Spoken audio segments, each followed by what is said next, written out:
दोस्तों बहुत बहुत स्वागत करता हूं आप सभी का। एक ऐसी खबर जिसने पूरे देश को झकझोर करके रख दिया। एक ऐसी खबर जिसने इंसानियत को शर्मसार कर दिया।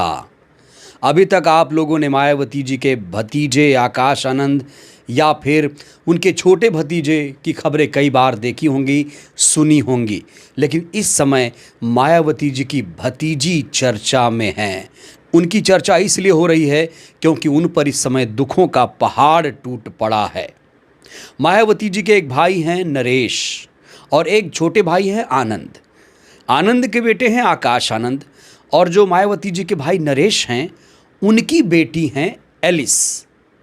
एलिस की शादी जो हुई थी वो नवंबर 2023 में उत्तर प्रदेश के हापुड़ ज़िले में हुई थी। इसी एलिस के साथ ससुराल वाले हैवानियत की सारी हदें पार कर रहे हैं। मामला बहुत संवेदनशील, बहुत गंभीर है। एलिस के साथ फरवरी से लगातार मारपीट हो रही है। एलिस के ससुर, एलिस की सास, एलिस का पति, एलिस की जेठ जेठानी, तमाम लोग हर वक्त एलिस को परेशान करते हैं और बंद कमरे में उससे मारपीट की जाती है। जब एलिस में सहने की शक्ति खत्म हो गई तो एलिस ने इस पूरे मामले को लेकर पुलिस में शिकायत दर्ज करानी चाहिए, लेकिन अफसोस उत्तर प्रदेश पुलिस ने एलिस की जो एफआईआर थी वो दर्ज नहीं की, जिसके बाद कोर्ट की शरण में उन्हें जाना पड़ा और कोर्ट के आदेश के बाद उत्तर प्रदेश पुलिस को एफआईआर दर्ज करनी पड़ती है। एलिस ने 7 लोगों के खिलाफ एफआईआर दर्ज कराया है। आरोप ये है कि एलिस पर जो इनके ससुराल वाले हैं वो दबाव डालते हैं कि तुम्हारी बुआ बहुत रसूख वाली है, यानी मायावती जी के पास बहुत ज़्यादा पैसा है, इसलिए तुम 50 लाख रुपए और एक फ्लैट की डिमांड मायावती जी से करो। लेकिन जब एलिस ने ये सब करने से मना किया तो फिर ससुराल वाले एलिस के साथ मारपीट करना शुरू कर देते हैं। तब जाकर एलिस ने इनके खिलाफ कोर्ट से एफआईआर दर्ज करा दी है। एफआईआर में जो नाम आए हैं, सास पुष्पा देवी और पति जो विशाल है, ससुर श्रीपाल, ननद शिवानी, मौसेरे ससुर अखिलेश, जेठ का नाम भूपेंद्र है, जेठानी निशा। आए दिन ये लोग एलिस के साथ मारपीट करते हैं, हैवानियत की सारी हदें पार करते हैं, क्योंकि एलिस इनकी डिमांड नहीं पूरा कर रही हैं, इनकी नाजायज़ डिमांड को नहीं मान रही हैं। एलिस को ये लोग लगातार धमकी दे रहे हैं, कह रहे हैं तुम्हारे बुआ के पास बहुत पैसा है, बहुत अकूत संपत्ति है, वो दौलत की बेटी हैं, इसलिए जाओ अपनी बुआ मायावती जी से कहो कि वो हमें 50 लाख रुपए दें और एक फ्लैट भी दें। लेकिन एलिस बार बार मना करती हैं। दोस्तों हैरानी की बात तो ये है कि जो सास पुष्पा देवी है वो हापुड़ नगर पालिका की अध्यक्ष है, वो भी बसपा के सपोर्ट से। वहीं एलिस के ससुर जो श्रीपाल हैं, उन्होंने 2017 की विधानसभा चुनाव में बसपा की टिकट से किस्मत आजमाया था, लेकिन हार गए थे। कहा जा रहा है कि जो एलिस के ससुराल वाले हैं वो लंबे समय से बसपा से जुड़े रहे हैं, लेकिन अब ये लोग एलिस से ये डिमांड कर रहे हैं कि मुझे दहेज और ज़्यादा चाहिए और फ्लैट चाहिए, 50 लाख रुपए चाहिए। और इस पूरे मामले में एक और बड़ा अपडेट सामने आया है। अपडेट ये भी है कि ये लोग विधानसभा चुनाव में टिकट की भी डिमांड कर रहे थे। इसके ससुर और इसके पति पर आरोप है कि ये लोग विधानसभा चुनाव में टिकट चाहते थे।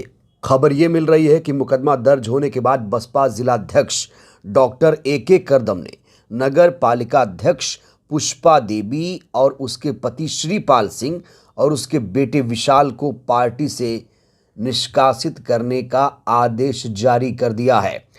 जिलाध्यक्ष डॉक्टर AK करदम ने कहा है कि नगर पालिका चेयरमैन पुष्पा देवी, श्रीपाल सिंह और विशाल पार्टी विरोधी गतिविधि में शामिल थे। इस संबंध में उन्हें कई बार चेतावनी जारी की गई थी, लेकिन इसके बावजूद भी इनकी गतिविधियों और कार्यशैली में कोई सुधार नहीं आया, जिसके कारण तीनों को बसपा सुप्रीमो के आदेश पर पार्टी से निष्कासित कर दिया गया है। सोचिए दोस्तों, मायावती जी की भतीजी के साथ अगर उत्तर प्रदेश में ऐसा हो रहा है तो फिर बाकी बेटियों का देश में क्या हाल हो रहा होगा, बाकी बेटियों के साथ देश में क्या सुलूक हो रहा होगा। एलिस यूपी पुलिस के पास पहुंचती हैं, पुलिस एफआईआर भी दर्ज नहीं करती है। ये सारे आरोप एलिस ने लगाए हैं। अब जो एलिस की ज़िंदगी है बिल्कुल ख़राब हो गई है। सोचिए, एक बेटी अगर अपने ससुराल वालों के खिलाफ ही कोर्ट में लड़ाई लड़े, एफआईआर दर्ज कराए, तो उस बेटी की ज़िंदगी, उसका भविष्य कैसा होगा। जाहिर तौर पर उसका घर कहीं ना कहीं बर्बाद हुआ है, क्योंकि लगातार एलिस के साथ मारपीट की जा रही थी। जब इस नाजायज़ डिमांड को उन्होंने पूरा नहीं किया तो उनके साथ हैवानियत की हदें भी पार कर दी गईं। ये जो पूरा मामला है दहेज उत्पीड़न का मामला है। हैरानी की बात तो यह है कि इतने संवेदनशील, इतने सीरियस केस को पुलिस ने सीरियसली लिया ही नहीं, और अब कोर्ट के आदेश पर एफआईआर दर्ज कर ली गई है। कहा जा रहा है कि ये जो परिवार है, इनका पुलिस में अच्छा खासा रसूख है। पुलिस पर भी ये परिवार कहा जाता है रौब झाड़ता है। शायद इसीलिए जब एलिस एफआईआर दर्ज कराना चाहती थी तो पुलिस ने एफआईआर दर्ज नहीं की, उनका ये आरोप है। तो बहरहाल कोर्ट के आदेश पर एफआईआर दर्ज हो गई है। अब देखते हैं पुलिस कैसे इन्वेस्टिगेट इस पूरे मामले को करती है, क्योंकि एक बेटी की ज़िंदगी का यहाँ पर सवाल है। कैसे इंसाफ मिलेगा, एलिस जो बेटी हैं, जो भतीजी हैं मायावती जी की, उन्हें कैसे इंसाफ मिलेगा, ये बड़ा सवाल है। जब पुलिस केस नहीं दर्ज कर रही है, इंटरेस्ट नहीं ले रही है, तो फिर एलिस को इंसाफ कौन दिलाएगा। और क्या मायावती जी इसमें कोई एक्शन लेंगी? क्या मायावती जी इस पूरे केस में दिलचस्पी लेंगी? क्या मायावती जी एलिस के लिए लड़ाई लड़ेंगी? क्योंकि कहा जा रहा है ये पूरा मामला अब मायावती जी के संज्ञान में भी आ चुका है। ये जो खबर है पूरे देश दुनिया में वायरल हो रही है, और लोग यही कह रहे हैं कि एक बेटी, अगर बहन जी की भतीजी अपने ससुराल में सुरक्षित नहीं है, तो फिर देश की बेटियों का क्या हाल होता होगा। राम राज में आप सोचिए बेटियों के साथ कैसे हैवानियत हो रही है। पुलिस भी सपोर्ट नहीं कर रही है। अब पुलिस एफआईआर दर्ज कर रही है। पुलिस ने एफआईआर दर्ज कर लिया, कितना निष्पक्ष तरीके से जांच करेगी, कैसे वो आरोपियों को सज़ा दिलाएगी, कैसे पूरी प्रक्रिया को फॉलो करेगी, इसमें भी संदेह है।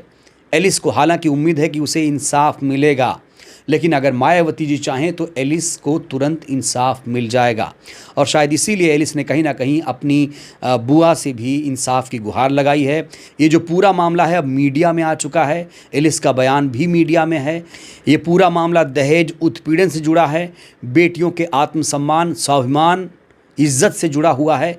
इसलिए इस केस में पुलिस को एक्शन लेना चाहिए। पुलिस को त्वरित कार्रवाई करते हुए जो आरोपी हैं उन्हें सख्त से सज़ा दिलानी चाहिए, जिससे एक बेटी जो इंसाफ की उम्मीद कर रही है उसे तुरंत इंसाफ मिल पाए। बहरहाल इस वीडियो में इतना ही। एलिस के साथ जो कुछ हो रहा है, एलिस ने जो कुछ आरोप लगाए हैं, क्या एलिस के आरोप से आप सहमत हैं? क्या लगता है, क्या एलिस को इंसाफ मिलेगा? क्या मायावती जी इस पूरे मामले में दखल देंगी? आप लोग अपनी राय दीजिएगा। बहुत बहुत धन्यवाद।